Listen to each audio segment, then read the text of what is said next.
Merhaba arkadaşlar, yepyeni videoyla tekrardan sizlerleyiz. Bugün yanımda Tray var. Bildiğiniz gibi transfer grupları belli oldu. Bugün bu videoda iki konudan bahsedeceğiz. Bir tanesi transferin gelme mantığı. Hangi genlere göre, ateş kristali seviyesine göre geliyor ve bunun mantığını detaylı bir şekilde Tray bize anlatacak. Ben de arkadaşlar her 10 sorudan 8'ini bugün cevaplayacağım. Yani genel gelen sorumuz: transfer biletinin maliyetini düşürebilir miyiz? Daha az bilet nasıl harcarız? Yani böyle bir şey mümkün mü? Onu tam olarak emin değiliz ama düşürebileceğimiz tüm yöntemleri size göstereceğim. Hiçbir şey kaybetmiyoruz, en azından denemekte fayda var. Tray, senle başlayalım. Tabii. Öncelikle transferde ortalama ve düşük yatırım hesabında 6-10 arasında bet istiyor. Yok 11-12'ye kaymıyor. Onu söyleyeyim. Transferler şu şekilde gruplara ayrılıyor. Evet, transferler bu Ee, arada arkadaşlar siz oyuna başladıktan 150 gün sonra geliyor. 150 günden daha aynen. sonra geliyor. 150-160 artık eyaletin gününe bağlı, açılımın süresine bağlı değişebiliyor. Direkt 150 gelecek diye de bir şey yok. Mesela Genon grubu şu şekilde 6 tane çark grubundan oluşuyor. Onun dışında diğer Gen 9, Gen 8 gibi gruplar. Biz senin bu Gen Excel 7'de tablonu tam göremiyoruz yalnız. Biz görüyoruz da ben bunu editlediğimde arkadaşlar göremeyecekler. şu şekilde Burayı büyütürsem. biraz üstünkörü anlatabilirsin tabii. Tamam. Gen 8 yine bu şekilde. Gen 7'de FC10 geldiği için burası iki gruba ayrılıyor. Gen 7'deki FC10 gelmiş grup. Gelmemiş grup 8 grubu. Gen 6'da yine herhangi bir şey gelmiyor FC şeyi. Gen 5'te yine FC geliyor. FC 8 ve FC 5 olarak ayrılıyor Gen 5. Bu iki grupta transfer geliyor. Gen 4'te de Helios geliyor. Helios grubu ve Helios gelmeyen grup var. Bu iki grup yine aynı şekilde. Diğer Gen 3'te de Kırmızı Zoran'ın Mia'nın 5. şarkında geliyor. O geldiğindeki bir grup var. Bir de Gen 3 ilk transfer grubumuz var. İlk geldiğinde buraya gelmiş olacaksınız. Ama bir Her şey ay söyleyeceğim. transfer Mesela sen yukarıya Gen 4 Helios yazmışsın. Yukarıda 1823 diyorsun. 1823'te şu an Gen 3 kahramanlar var. Şu an biz buradayız zaten. Şu Ha, gruptayız. Bu şuradayız. transfer grubundayız. Üstteyiz. Aynen. Anladım. Biz şuyuz. Açık konuşayım. Bu tablodan hiçbir şey anlamadık. Ama olsun. Evet, bu sadece benim doğru şekilde grupları oluşturmam için. Çok detaylı anlatmam gerekiyor bunu anlatmam için. Anladım. Ona gerek yok. Ona gerek Arkadaşlar duymayacağım. Tray da şey yapıyor. Hani bu Koreliler her transferden önce bize bir tahminde bulunuyorlar ya, bir Excel tablosu yapıyorlar. Tray da aynısını yapıyor. Şimdi bize diğer yaptığın grubu göster istersen. Biraz daha sola, en sola Evet. çekersen. Şu şekilde. Tamam, burada tarihlerimiz mevcut. Şu an hangisindeyiz biz? Biz şu an Mart'ın 16'sındayız. Gelecek transfer grubundayız. Tamam. Zaten açıklandı bu. Tahminlik bir olay yok. Şu şekilde olan grup. Sen de Ekranı altına bir açtırırsam. sonraki tarihlerde gelecek olanları tahmin etmişsin. Eğer senin Evet. istediğin tarihlerde gelirse tabii. Mesela iyice Mesela sola bu çek. Gözükmüyor yine. Tamam, bu şimdi yaptığın gözüküyor. tarih bu buzdolabından sonra gelmişti. E, Genel olarak şöyle baktığımızda bir önceki iki transferde de hani buzdolabında geldiği zamanlarda yine bir sonraki seviyesi değil ondan sonraki seviyeye getirmişlerdi. Yine ondan yani 1,5 ay sonra gelirse bir sonraki transfer bu şekilde olacak. Şöyle göstereyim. Yavaşlatıp bakabilirsiniz. Yine ondan sonraki grupta her seviyesi sonrası olarak düşündüm. Çünkü üst üste buzdolabını yapmıyorlar. Bir kere buzdolabına geldikten sonra birkaç defa SVS'ye geliyordu. Eğer bu şekilde tarihlerde gelirse gruplar bu şekilde. Bu kesin ama diyelim Mayıs'ta 10'unda geldi transfer. Erken getirdiler. Bu grup olmaz. Ona göre gruplar gelir. Ya Tamam, bir bu sadece şey diyeceğim. tarihler için Bu arada geçerli. çok ufak bir duyurum var arkadaşlar. Telegram ve WhatsApp kanalları kurduk. Discord'a giremeyen arkadaşlar için ya da orada da ileride hesap inceleme artı soru cevaplar yapacağız. Şu anda 50 kişiye yakında arkadaşımız katıldı. Discord'dan duyurusunu geçtim. Bekleyen çok fazla arkadaş var Telegram'a. Aşağıdaki açık videonun açıklamalarındaki linkten oradan ulaşabilirsiniz. Telegram'a ya da WhatsApp kanalımıza katılabilirsiniz. Bu arada bu Excel'i bize verme şansın varsa hem Discord'a hem de Telegram'a atalım. Belki isteyen arkadaşlar olur. Tabii direkt ben eyalet grubunda paylaşırım bunu.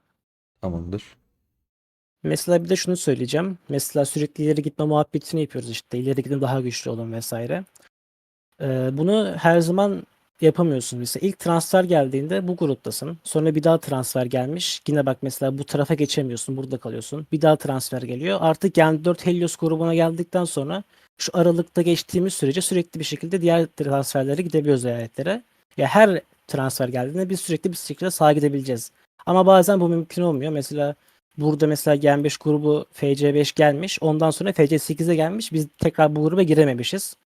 Transfer durumu müsait olmadığı için. Yani zamanında bazen bu zaman sonu geldiği için bu şekilde oluyor. Ona göre oluyor mesela. Ya her Peki zaman sürekli gelmek ileri zorunda. gitmek isteyen arkadaşlara bir tavsiyen var mı senin yaptığın tabloya Evet, göre? benim yaptığım bir şey var.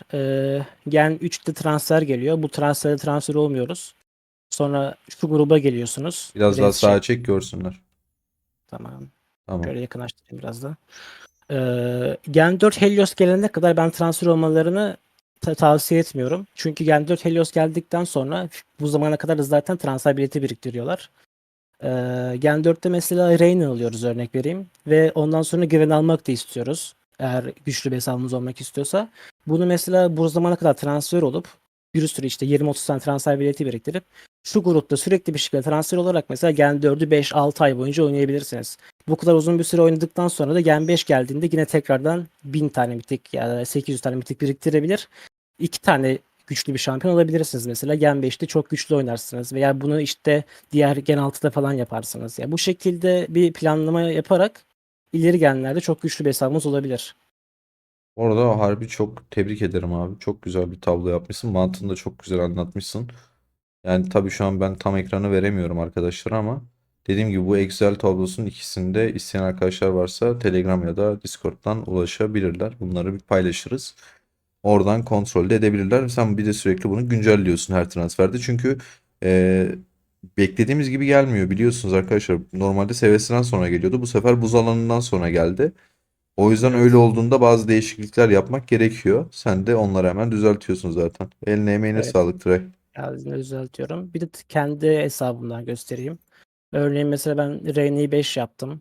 Ahmuse'yi de 5 yaptım. Bunu da bayağı bir tık harcamıştım.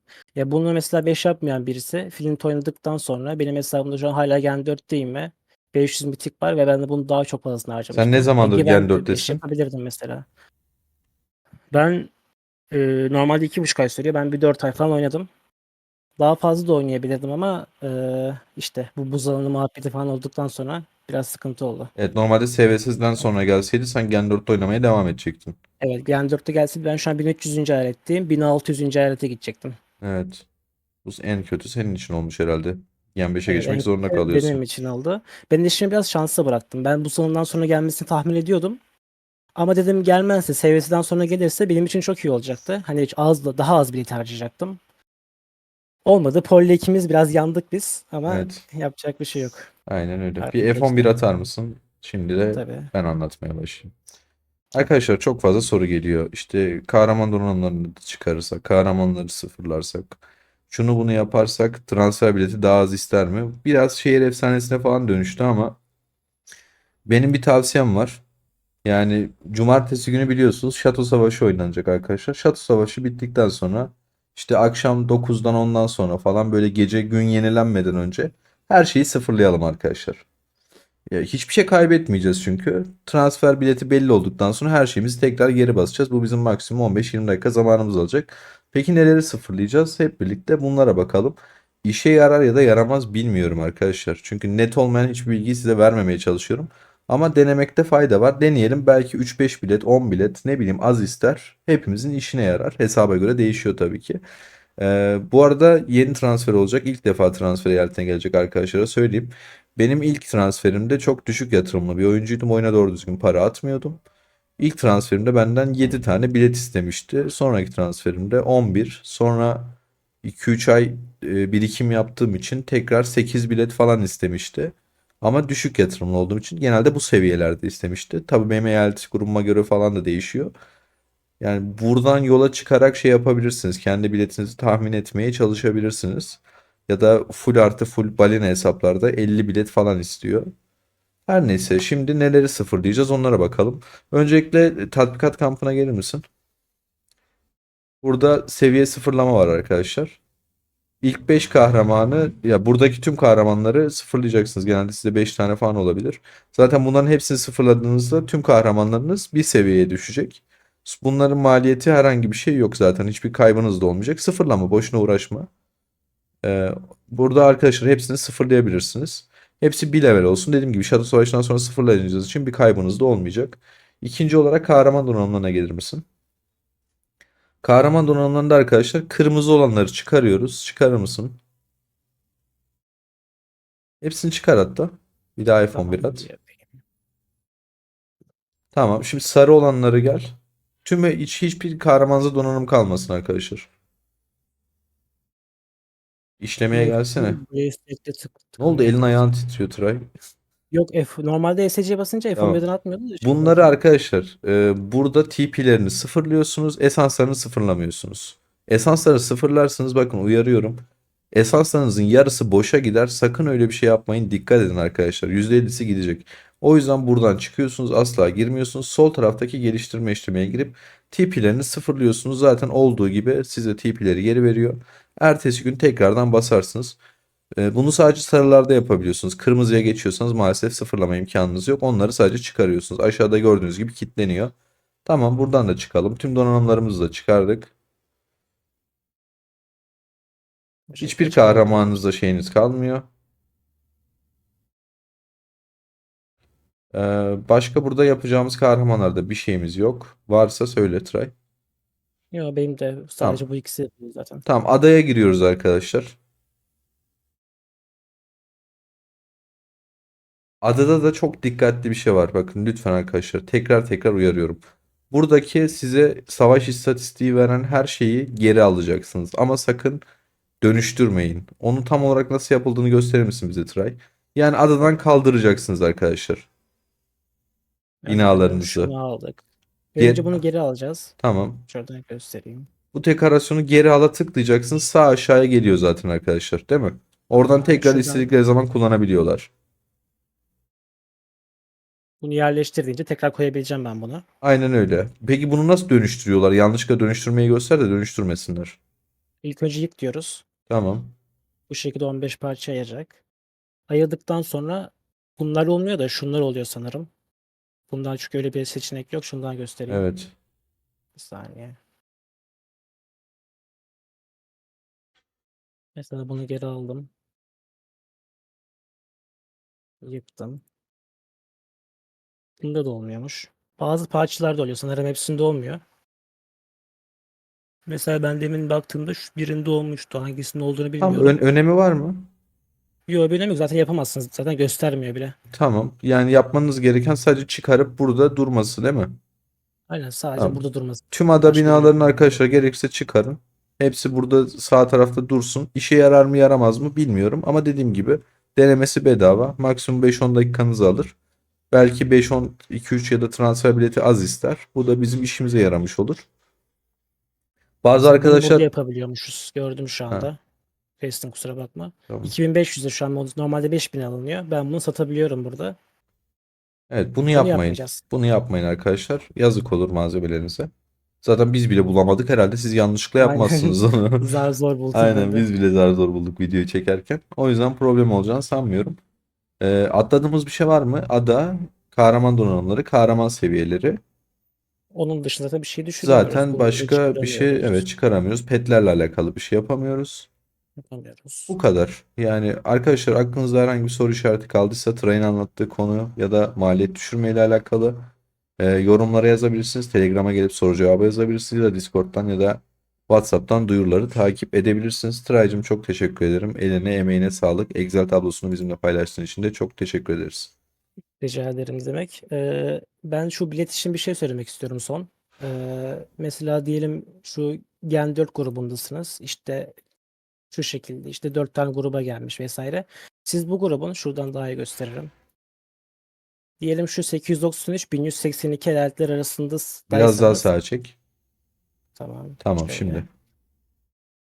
Örneğin işte grubun 1150. eyaletindeyseniz sizden biraz daha az vize isteyecektir. Ama 900'lü eyaletteyseniz daha fazla ister. Çünkü bu gruptaki üyeler ne kadar erken bir eyalette başlayırsa o kadar daha güçlü oluyor mantıken. Yani ne kadar sondaysanız az ister. Baştaysanız çok ister. Buna göre de bir mantık oluşturabilirsiniz biraz. Evet. Teşekkür ederiz.